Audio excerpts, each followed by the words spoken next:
ಸಖತ್ ಆಗ್ತೀವಲ್ವಾ, ತುಂಬ ಸಾಫ್ಟಾಗಿ ಬೇಕ್ರಿಲಿ ಹೇಗೆ ಸಿಗುತ್ತೆ ನಿಮಗೆ ಅದೇ ಥರ ಸಿಗುತ್ತೆ. ಶುಚಿಯಾಗಿ ರುಚಿಯಾಗಿ ಮನೆಯಲ್ಲಿ ಮಾಡಿರೋ ತುಪ್ಪದಿಂದ ಮಾಡಿರುವ ದೂದ್ ಪೇಡ. ಹಾಯ್, ಹೆಲೋ, ಹೇಗಿದ್ದೀರಾ ಎಲ್ಲರೂ? ಐ ಹೋಪ್ ಎಲ್ಲರೂ ಚೆನ್ನಾಗಿದ್ದೀರಾ ಅನ್ಕೋತಿದ್ದೀನಿ. ಇವತ್ತು ಅಂಗನವಾಡಿ ಮಿಲ್ಕ್ ಪೌಡ್ರಿಂದ ಯಾವ ರೀತಿಯಾಗಿ ನಾವು ಪೇಡ ಮನೆಯಲ್ಲಿ ಸುಲಭವಾಗಿ ಮಾಡ್ಕೊಳ್ಳೋದು ಅಂತ ನಾನು ನಿಮಗೆ ತೋರಿಸ್ಕೊಡ್ತಾ ಇದ್ದೀನಿ. ವಿಡಿಯೋನ ಪೂರ್ಣವಾಗಿ ನೋಡಿ ಸಪೋರ್ಟ್ ಮಾಡಿ. ಬನ್ನಿ ಹೇಗೆ ಮಾಡೋದು ಅಂತ ನೋಡೋಣ.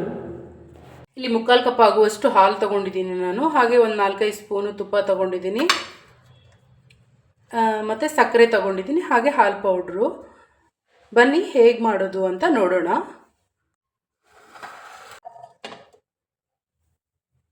ಒಂದು ಕಪ್ ಅಷ್ಟು ನಾನು ಮಿಲ್ಕ್ ಪೌಡ್ರನ್ನ ತೊಗೊಂಡಿದ್ದೀನಿ. ಬಾಣಲೆಗೆ ಹಾಕೊಳ್ಳೋಣ.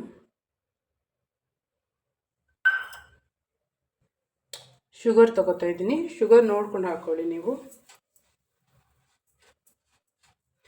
ಹಾಲಿನ ಪೌಡ್ರಲ್ಲೇ ಸ್ವಲ್ಪ ಶುಗರ್ ಇರುತ್ತಲ್ವ, ಹಾಗಾಗಿ ನಾನು ಸ್ವಲ್ಪ ಕಡಿಮೆನೇ ತಗೋತಾ ಇದ್ದೀನಿ.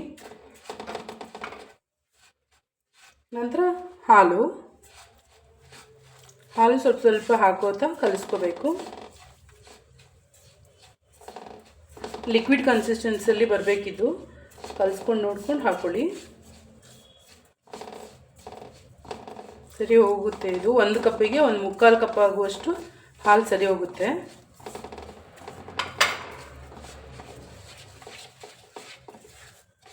ಚೆನ್ನಾಗಿ ನಾವು ಕಲಿಸ್ಕೋಬೇಕು. ಸ್ವಲ್ಪ ಗಂಟು ಇರಬಾರ್ದು, ಆ ಥರ ನಾವಿದನ್ನ ಕಲಿಸ್ಕೋಬೇಕು. ಈ ಥರ ಕನ್ಸಿಸ್ಟೆನ್ಸಿಯಲ್ಲಿದೆ ನೋಡಿ.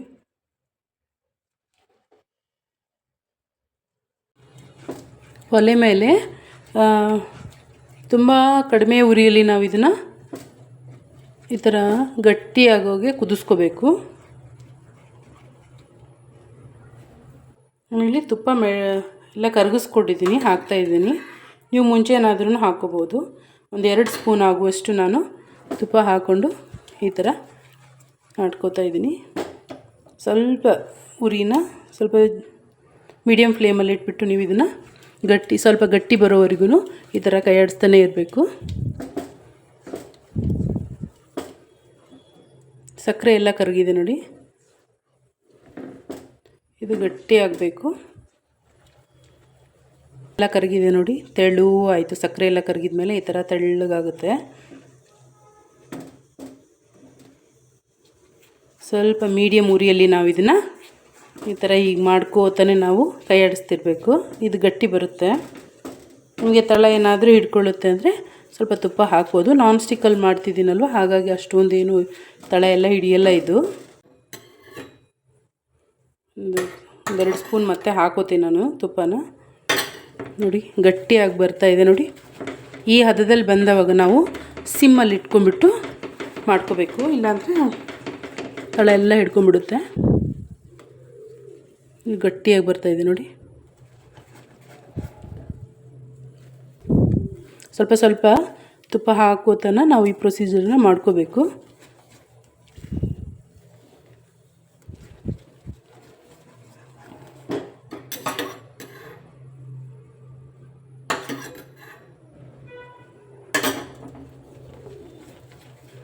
ಕೆಲವೊಬ್ಬರು ಎಲ್ಲ ಅಂಗನವಾಡಿ ಫುಡ್ಡನ್ನು ಯೂಸ್ ಮಾಡಲ್ಲ, ಕೆಲವೊಬ್ಬರು ಯೂಸ್ ಮಾಡ್ತಾರೆ.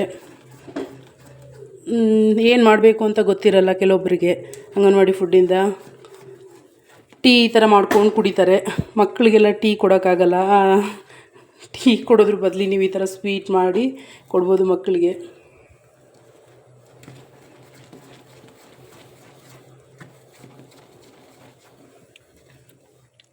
ತುಂಬ ಬೇಗನೆ ಆಗುತ್ತೆ ನೋಡಿ. ಒಂದು 10 ನಿಮಿಷದಲ್ಲಿ ಈ ಸ್ವೀಟ್ ರೆಡಿ ಆಗಿಬಿಡುತ್ತೆ ನೋಡಿ. ಥಿಕ್ನೆಸ್ ಹೇಗೆ ಬರ್ತಾಯಿದೆ, ಆವಾಗಕ್ಕಿಂತಲೂ ಇವಾಗ ಈಗ ಗಟ್ಟಿ ಆಗ್ತಾಯಿದೆ. ಇದೆಲ್ಲ ಫುಲ್ ತಳ ಎಲ್ಲ ಬಿಡಬೇಕು. ಇದು ಅಲ್ಲಿವರೆಗೂ ನಾವು ಇದನ್ನು ಈ ಥರ ಮಾಡ್ಕೋಬೇಕು. ನೋಡಿ ಹೇಗಾಗ್ತಿದೆ, ಗಟ್ಟಿ ಬರ್ತಾಯಿದೆ. ಈ ಪೌಡ್ರಿಂದ ನಾವು ತುಂಬ ಡಿಫ್ರೆಂಟಾಗಿ ವೆರೈಟಿಯಾಗಿ ರೆಸಿಪಿನ ಮಾಡ್ಕೋಬಹುದು. ಪೇಡ ಮಾಡ್ಬೋದು, ಹಾಗೆ ಕುಂದ ಮಾಡ್ಕೋಬಹುದು.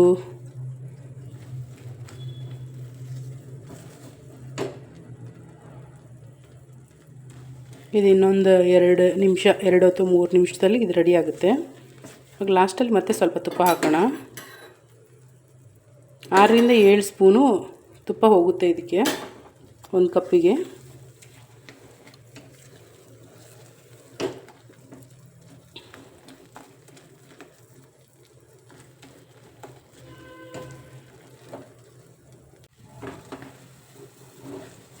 ನೋಡಿ ಹೇಗೆ ಬರ್ತಾಯಿದೆ. ಹೀಗೆ ಪಾತ್ರೆಗೆ ತಳ ಬಿಟ್ಬಿಟ್ಟು ಈ ಥರ ಬರಬೇಕಿದು. ಸ್ವಲ್ಪ ಕಲರ್ ಚೇಂಜ್ ಆಗಬೇಕು. ತುಂಬ ಜೋರು ಉರಿಲಿ ಮಾಡಿಬಿಟ್ರೆ ಹೊತ್ಕೊಂಡು ಹೋಗ್ಬಿಡುತ್ತೆ, ಇದು ಸುಟ್ಟೋಗ್ಬಿಡುತ್ತೆ ಕೆಳಗೆಲ್ಲ.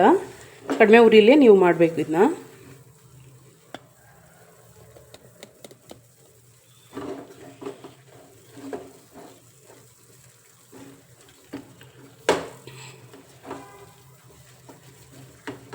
ಇದೆಲ್ಲ ಹಾಲಲ್ಲಿರೋ ನೀರಿನ ಅಂಶ ಎಲ್ಲ ಹೋಗಬೇಕು, ಥಿಕ್ನೆಸ್ ಗಟ್ಟಿ ಆಗಬೇಕಿದು.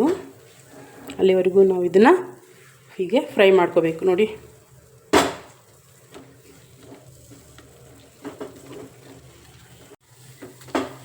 ನೋಡಿ ಇಷ್ಟು ಗಟ್ಟಿ ಬರಬೇಕಿದು. ಎಲ್ಲ ಫುಲ್ ನೀರೆಲ್ಲ ಹೋಗಿದೆ, ಹಾಲಲ್ಲಿರೋದೆಲ್ಲ ಫುಲ್ ನೀರು ಹೋಗಿದೆ. ಈ ಥರ ನೋಡಿ ಹೀಗೆ ಈ ಸ್ಟ್ರಕ್ಚರ್ ಬರಬೇಕಿದು. ಈ ಥರ ಹೀಗೆ ಬಂದಾಗ ನಾವು ಆಫ್ ಮಾಡಬೇಕಾಗುತ್ತೆ. ಆಮೇಲೆ ಕಲರ್ ಚೇಂಜ್ ಆಗುತ್ತೆ ನಿಮಗೆ. ಫುಲ್ ಎಲ್ಲ ಹೋಗಿದೆ, ಹಾಲಿಂದ ನೀರಿನ ಅಂಶ ಎಲ್ಲ ಹೋಗಿದೆ ನೋಡಿ.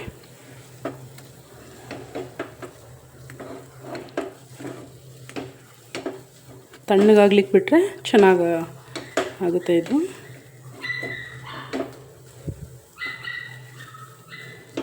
ಇಷ್ಟೇ ಇದು. ಸ್ಟವ್ ಆಫ್ ಮಾಡಿಬಿಡೋಣ. ರೆಡಿ ಆಯ್ತಿದ್ದು. ಇಷ್ಟು ತುಪ್ಪ ಉಳಿದಿದೆ ನೋಡಿ ನನಗೆ.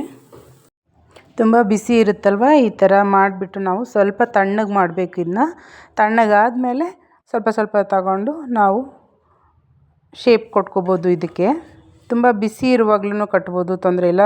ಆರಿದ ಮೇಲೇನೂ ಕಟ್ಕೋಬಹುದು. ಇದು ಕಟ್ಲಿಕ್ಕೆ ಬರಲ್ಲ ಅಂತ ಏನಿಲ್ಲ, ಆರಾಮ ಈಸಿಯಾಗಿ ಕಟ್ಬೋದು. ಜಸ್ಟ್ ರೋಲ್ ಮಾಡ್ಕೋಬೇಕು, ಪ್ರೆಸ್ ಮಾಡಬೇಕು.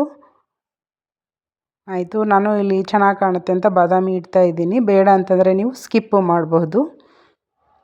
ಈಸಿಯಾಗಿ ನಾವು ಇದನ್ನ ಮಾಡ್ಕೋಬಹುದು. ನಾವೊಂದು ಬೇಕ್ರಿಗೆ ಹೋದರೆ ಒಂದು 100 ಗ್ರಾಮಿಗೆ ಎಷ್ಟು ಒಂದು 200-300 ರುಪೀಸ್ ಎಲ್ಲ ಸ್ಪೆಂಡ್ ಮಾಡಬೇಕಾಗುತ್ತೆ. ನಾವೇ ಈಸಿಯಾಗಿ ಮನೆಯಲ್ಲಿ ಹಾಲಿನ ಪೌಡ್ರು ಒಂದು 50 ರೂಪಾಯಿ ಕೊಟ್ಟು ಹಾಲಿನ ಪೌಡ್ರ್ ನಾವು ತೊಗೊಂಬಂದರೆ ಆರಾಮಾಗಿ ನಾವು ತಿನ್ಬೋದು. ಎಷ್ಟು ನಮಗೂ ಕಲ್ತಿದ್ದ ಅನುಭವ ಆಗುತ್ತೆ. ಆಮೇಲೆ ಮನೇಲೇ ನಾವೇ ಶುಚಿಯಾಗಿ ಮಾಡ್ಕೊಂಡ್ವಿ ಅಂತ ಖುಷಿನೂ ಆಗುತ್ತೆ ಅಲ್ವಾ. ನಿಮಗೆ ನಾನು ಮಾಡಿರುವ ಸ್ವೀಟ್ ಪೇಡ ಇಷ್ಟ ಆಗಿದ್ದರೆ ಪ್ಲೀಸ್ ಲೈಕ್ ಮತ್ತು ಕಮೆಂಟ್ ಕೊಡೋದನ್ನು ಮರಿಬೇಡಿ. ಚಾನಲನ್ನು ಸಬ್ಸ್ಕ್ರೈಬ್ ಮಾಡ್ದೇ ನೋಡ್ತಾ ಇರ್ತೀರಾ, ಪ್ಲೀಸ್ ಸಬ್ಸ್ಕ್ರೈಬ್ ಮಾಡಿಬಿಟ್ಟು ನೋಡ್ಕೊಳ್ಳಿ. ಇದರಿಂದ ನಮಗೂ ಒಂದು ಸಪೋರ್ಟ್ ಸಿಗುತ್ತೆ. ನಿಮ್ಮ ಒಂದು ಲೈಕಿಂದ ನಮಗೆ ಮುಂದಿನ ಒಂದು ವಿಡಿಯೋ ಮಾಡಲಿಕ್ಕೆ ಒಂದು ಸಪೋರ್ಟ್ ಸಿಗುತ್ತೆ. ಹಾಗಾಗಿ ಪ್ಲೀಸ್ ಲೈಕ್ ಕೊಟ್ಟು ಇಷ್ಟ ಆಗಿದ್ದರೆ ಕಮೆಂಟ್ ಮಾಡೋದನ್ನು ಮರಿಬೇಡಿ. ಹೀಗೆ ನಾನು ಎಲ್ಲ ಪೇಡನ ಇದೇ ರೀತಿ ಮಾಡಿ ಇಟ್ಕೊಡ್ತಾ ಇದ್ದೀನಿ. ನಿಮ್ಮ ಫ್ರೆಂಡ್ಸ್ ಆ್ಯಂಡ್ ಫ್ಯಾಮ್ಲಿಗೆಲ್ಲ ಶೇರ್ ಮಾಡಿ, ಚಾನಲನ್ನು ಸಪೋರ್ಟ್ ಮಾಡಿ.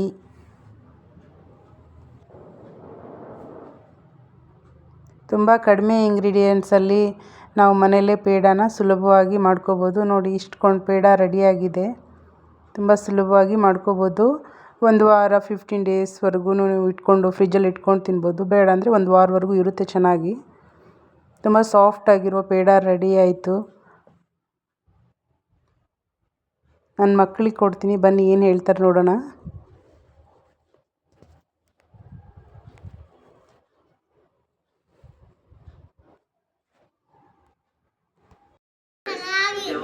ಹೌದು, ಇಷ್ಟ ಆಯಿತು. ನೀನು